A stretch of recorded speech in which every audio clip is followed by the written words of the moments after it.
Ed Bernstein Show. Now, here's Ed.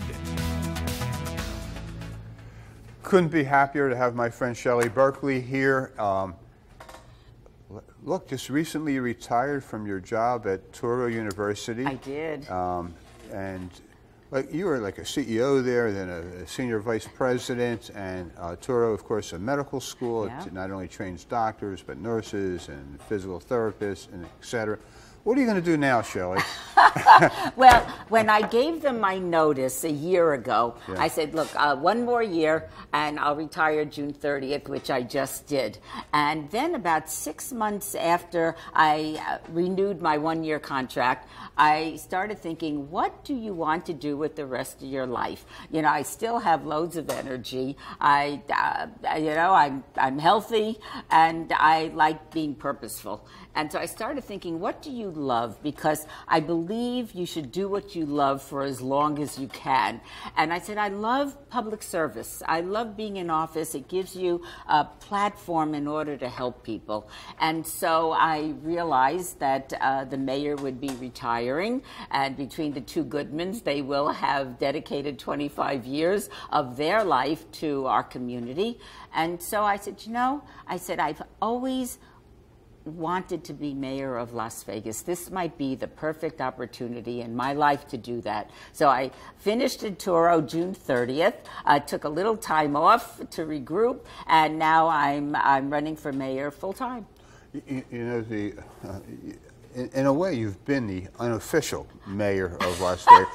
A lot of people have said that, actually. Yeah. I mean, even you, as far as people in Washington, D.C. probably think you're the mayor of Las Vegas. Actually, they used to call me the mayor of Las Vegas when I was in Congress. Look, and I was thinking about, because I was kidding. I knew you were running for mayor, but I was thinking about all our past mayors, and I don't think there's anybody who is a previous mayor who has the experience that you had. I was thinking about, I remember Jan Jones was a mayor, Bill Brayer was a mayor, Ron Laurie was a mayor. Who was the mayor before Oscar? Well, I go back to Orrin Gregson. Orrin Gregson. That's in the 60s. I mean, look. And didn't Harry Reid run for mayor? He ran for one mayor time? after he lost the Senate seat to Laxalt, I believe. He ran for mayor of Las Vegas and lost that too. I think to Bill Brayer. I might be mistaken. I think you're correct. Oh my heavens! So there really hasn't been a mayor with, like, you were on the Board of Regents at I know UNLV. Well, let me start when you were at UNLV. You were the president of the student body there. I was student body president of UNLV. Right. Remember, I started at Nevada Southern University because UNLV was just a branch of Reno in those days, or University of Nevada, Reno. Right. And sometime during the 4 years that I was at Nevada Southern University, they changed the name to UNLV, and it became a full-fledged institution. So I was there at the beginning of that extraordinary odyssey. You helped shape the university. I mean, you contributed. There's a lot of people, but you were one of them. And then you went from there, and you went to Congress. No, long before. I was in the Nevada State Assembly.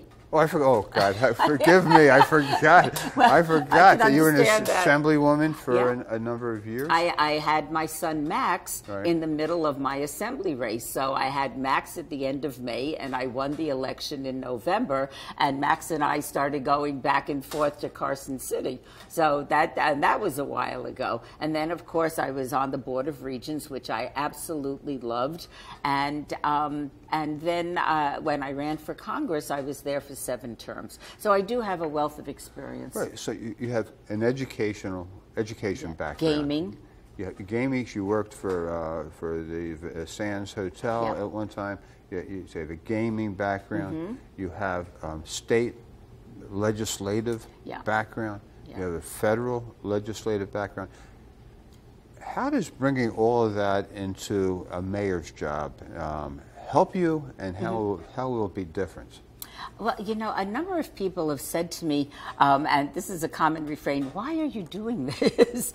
You know, you've had a wonderful career in public service, and I'm one of those that still believe that public service means you serve the public, not the other way around. Why are you doing this? And in addition to believing in public service and believing that I could do a really good job with the experience I have. And in addition to gaming, and let's face it, it's still the engine that drives this economic train. So that's important. I have development experience, but the last 10 years I've been on the board of the Las Vegas Global Economic Alliance, whose mission is to help diversify the economy and bring in other businesses so that we are not so dependent on the gaming industry. And that also is something that I think I bring to the table. So there's lots of things to do. And, you know, I found after serving almost 10 years as the CEO and senior provost of Touro University, that I really not only have the ability to bring people together and work for a common good, but I've got a good vision where I have the experience and I have the practical ability to get things done. So I'm feeling really good about this, and the local level is where everything happens. When you're in Congress, you're 2,000 miles away and you come home on the weekends, maybe. I did. I came home every weekend. When you're on the Board of Regents, you have a narrow scope of duty. But with mayor, you are there. You're in the community. You know, I expect people to come over and talk to me when I'm having breakfast or lunch out. I mean, that you are as close to the public as humanly possible, and I really love that. And so I think my experience will inure to the benefit of the people, our fellow citizens, the people of Las Vegas. And the downside, I don't see any downside to it. Look, I am a good cheerleader for the city of Las Vegas, and if Oscar proved anything, and Jan Jones, you are a cheerleader for the city. And I certainly think I can do that. And not only can I cheerlead, I actually know what I'm talking about, so that'll be helpful. And you look at your experience with contacts around the world. Yeah. Would also be very beneficial for Las Vegas. And there's a number of issues, Ed, that... Let's talk, what are the issues in the city? Homelessness being, number one. Number one. Number one. But it's a number one issue in every city. Yes, it is. I was in New York this last week. You know, it's been a problem in New York forever. The week before, I was in Seattle. There's tents in downtown Seattle. Yeah. The month before that, I was in Washington, D.C. There's the parks in Washington are full of homeless sleeping. It's mind-boggling. I don't know what a solution is. Well, and it's very complex. It's not when I hear people say, well, just get them off the street or move them someplace. You know, that's geography. That doesn't really create a solution that's workable. But I think, and you are right, this is a societal issue. And the three major issues right now in Las Vegas, and I suspect in other metropolitan areas, homelessness, affordable housing, and crime. I mean, they are intricately linked. I mean, housing is so expensive that people that heretofore have been able to afford apartments or renting condos or even owning a house are priced out in the market. They can't do it. And so they find themselves in a position that they never dreamed of. Also, do keep in mind, and this is where the feds come in, and I think I'm ideally suited to work with the feds, 30 to 40% of homeless people are veterans, which indicates to me we don't do a very good job helping people transition from their military service back to civilian life. And I know that's always been an issue. Your chair is squeaking. I know it is. Is there another chair we can get, Shelley? I hear a squeak. I don't know if our viewers are hearing it. I don't know. I hear it. You hear it?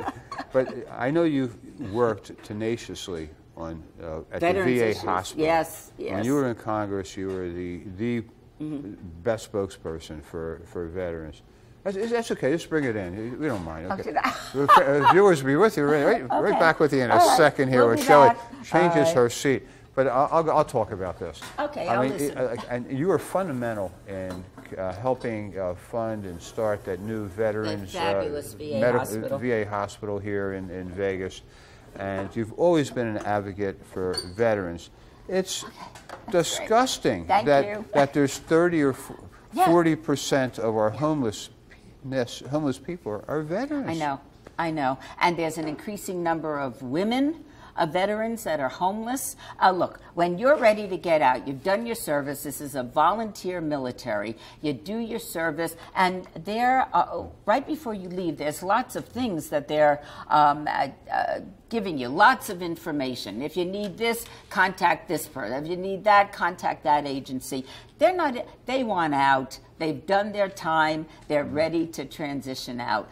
About 6 months later, they start, and this is, this is pretty much the way it's been, way it works. After about 6 months, they're having trouble transitioning back. They're having trouble dealing with their families. They haven't found a job. Obviously, right? I mean, isn't this like a no-brainer? Wouldn't you expect this? Exactly. And we need to, but in Iraq one day and then back, looking for a job in Las Vegas the next. Yes, and your wife is asking you to throw out the garbage and your kids are crawling all over you. You think, wait a minute, I was a fighting man or woman and now I'm throwing out the garbage. So do you think that the federal government should be responsible for veterans in that regard? Look, it is a federal issue, a state issue, a county issue, and a city issue. And that's, I think, one of the things that I am very capable of doing is bringing everybody together. This is a problem. It's not going to solve itself. Look, you become homeless. There's a tendency towards addictions. If it's not alcohol, it's opioid addictions. Once you get hooked, it's a downward spiral. And the idea of, provide affordable housing. If you have somebody that is opioid addicted and has mental health challenges, here's your new place. I mean, it's absurd. So we have to do a holistic approach to this. Will we get everybody off the streets? No. Will we make a dent? I hope we can. And also it has to do a lot with affordable housing for middle-income families that are finding themselves in a position that they never dreamed of, and the rise of crime. And why is that? Again, all interconnected. So we have to work on these issues together. But the most important thing is, yes, this exists. Let's not keep kicking the can down the road. Have to address the problem, do the best that you can. None of us are God. We're not going to have a revelation of how to make this go away. It's going to take hard work. It's going to take planning. It's going to take strategic planning and resources. And as you know, the legislature this year, I think passed legislation that allocated or appropriated $100 million for homelessness, or combating homelessness, and it's supposed to be matched by the hotels in the resort corridor. So that's about $200 million. Again, that is a good seed money to start working on these problems. Yeah, if we spend it correctly. And that's going to be a challenge as well. Yeah. Is there any city that is doing this well that you're aware of? There are some that are doing it weller than others, but nobody has solved the problem. It's a big challenge. And again, we're dealing with a country right now that has significant mental health issues. Did it start with COVID? I couldn't tell you. But the isolation for so many millions of Americans had a tremendous impact on their mental health. Yeah, COVID made it worse. I mean, but it was here before. It was, but that did punctuate it. There's no doubt. Look, I don't think anybody could be more mentally healthy than I am, and you and I have known each other since we took the bar together in the 70s. That's a very, very long friendship. I mean, I am as solid as they come, and during the 2 years that I was home, running 2 medical schools from my kitchen table, the fact of the matter is I felt isolation at times and felt not a feeling of hopelessness, but just, God, I'm just so sick of this. And other people that don't have the stability I have and the family support that I have, because everybody in my family is here in Las Vegas, so we were able to support each other. Without that, I could see how people really suffered. Particularly in the heat that we had this summer, or in the cold, and I mean this whole thing with the climate. And you look around the country, and the homeless are the suffering the most, in the elderly. But I wanted to shift let me say this also about the homeless. I am very good friends over multiple years with the woman, Heather, who runs the rescue mission. And my family has been involved with Catholic Charities for many decades now. And we go down on holidays and feed the homeless. And I just met with Deacon Tom. I was in Coronado, and he was there. So, we sat down and we talked about this challenge that we have. And Toro students go to Catholic Charities and give basic health care to the people that are living at Catholic Charities who are homeless. The challenge is, when I asked Heather, first I took a tour of the rescue mission, and then she and I were at breakfast. I said, Heather, if I could wave a magic wand, what could I do to help you with the homeless? She said, Las Vegas has to create a mental health facility, a mental health place where people can go. And I said, that I thought you would say another building at the rescue mission, more food, more. No, they are dealing with people with serious mental health issues. And until we can work on that, getting a home, getting a job, these are aspirations. Totally agree. I mean, it doesn't apply to all homeless, no. but most of them. And look, I've said this before on the air. I remember, and I think it was Kenny Gwynn, when he was governor, and we had a budget crisis, and the first thing he stripped was money that was giving medicines to homeless people.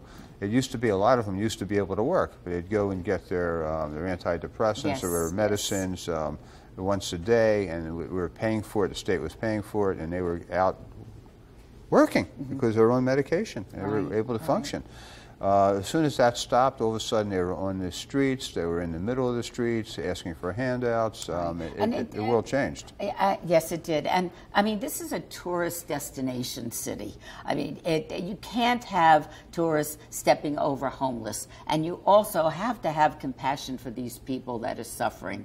So it is doable. And again, I would not want people to think that we're going to solve. There's no such thing as solving the homeless problem. But there are things we can do as a country, as a state, as a community that can help. And if we can make a dent in this and have a program that works and then extend that program, I think we go a long way into fighting this problem. And it is. It's a fight. It's a battle. It's not just a fight. It's a serious It's a mental health. problem. So maybe some of that $200 million would go provide medicines and treatments for. I would hope so, because without homeless. the mental health, without addressing the mental health issue, we're just whistling in the wind. And it's more than drugs. There's helping them prepare for a job interview. It's getting them a jacket so they look presentable when they do an interview. How to prepare a resume. I mean, it's all the basic kind of stuff. I want to segue into to medical care.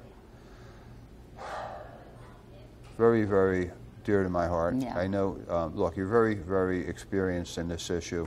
You've worked, ran Toro University, creating doctors and medical professionals that hopefully are staying in Las Vegas after they complete their schooling here. I've had some, personal family things. Quite honestly, leaving town to go get surgeries. As you know, my husband is a nephrologist, and my stepdaughter is a primary care physician. She's my primary care physician.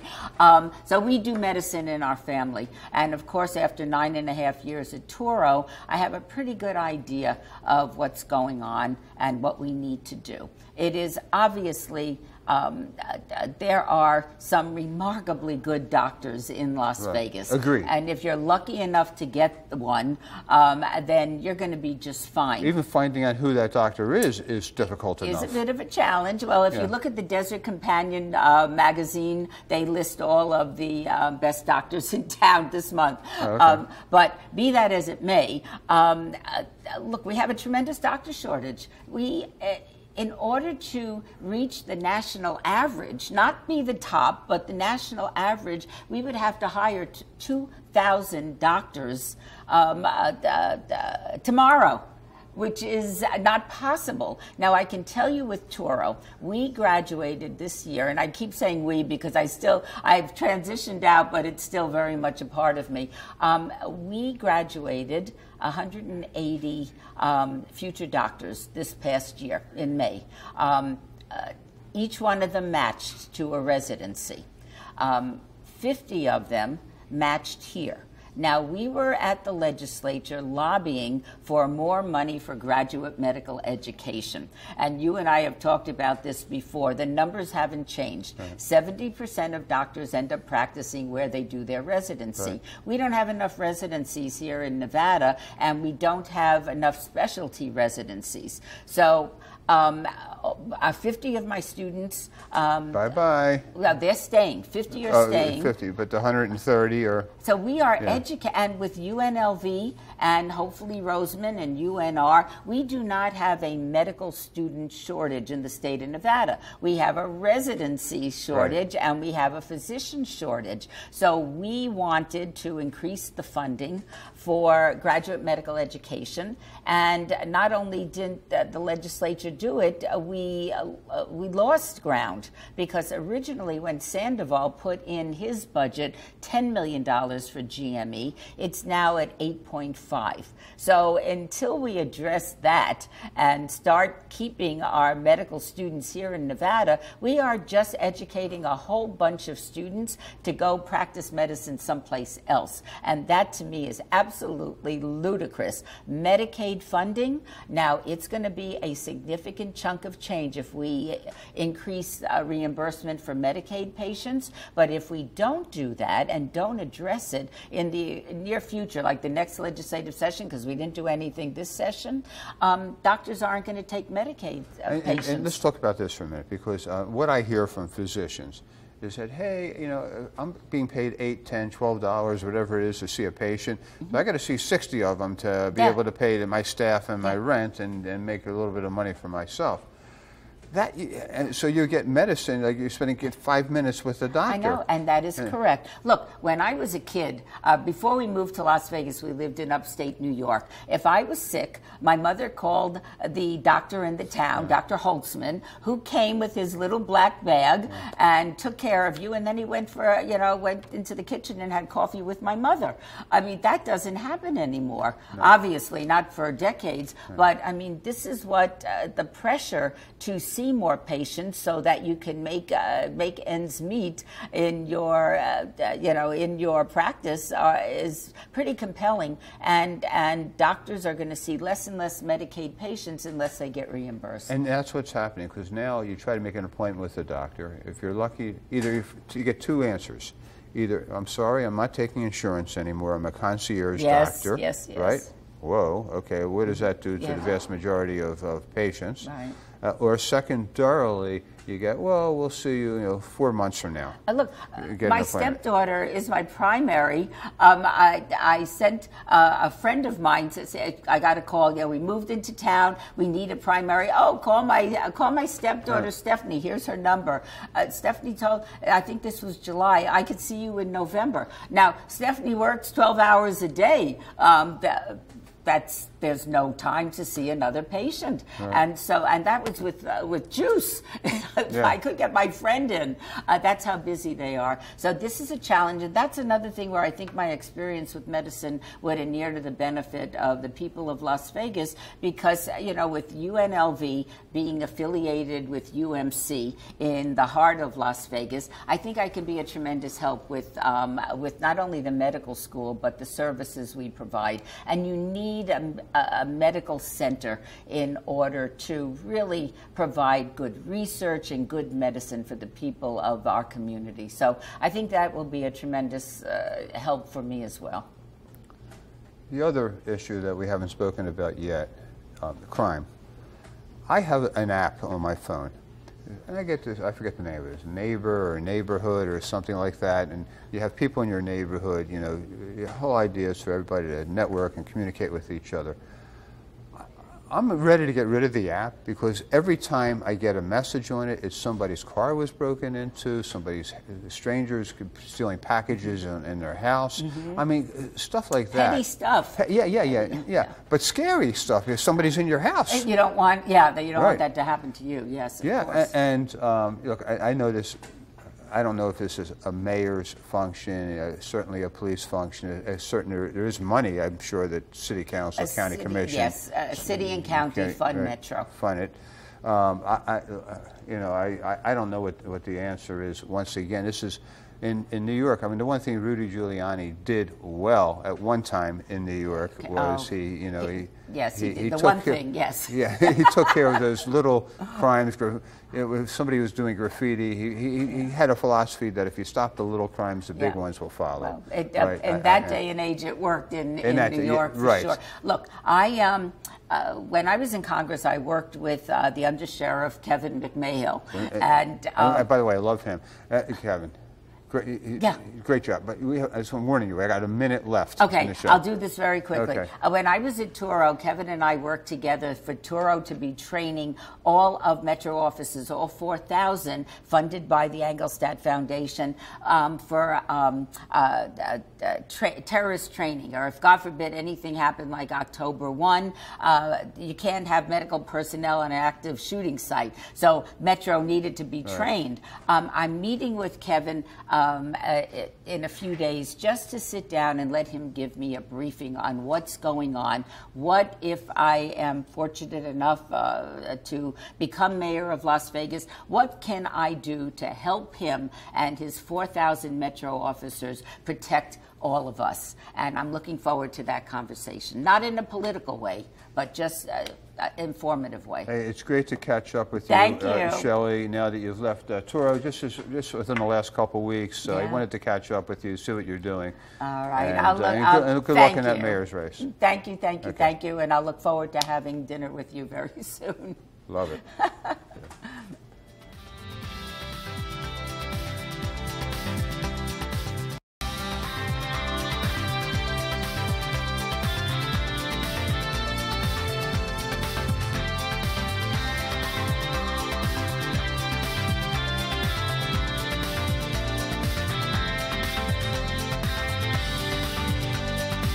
My name's Mark LaSala, and I'm a real client of Ed Bernstein's. I was driving on the freeway, the truck cut me off, dropped this whole drive shaft, had a piece fly through my windshield, went across my body, and across my face. I found Ed's office through word of mouth. They just said he's the best of the best. They put you at ease. They show you compassion. They have your back. I'm Ed Bernstein. You've heard a lot of promises made by lawyers on TV, but if you really want dignity, respect, and trust, call me. The call is free.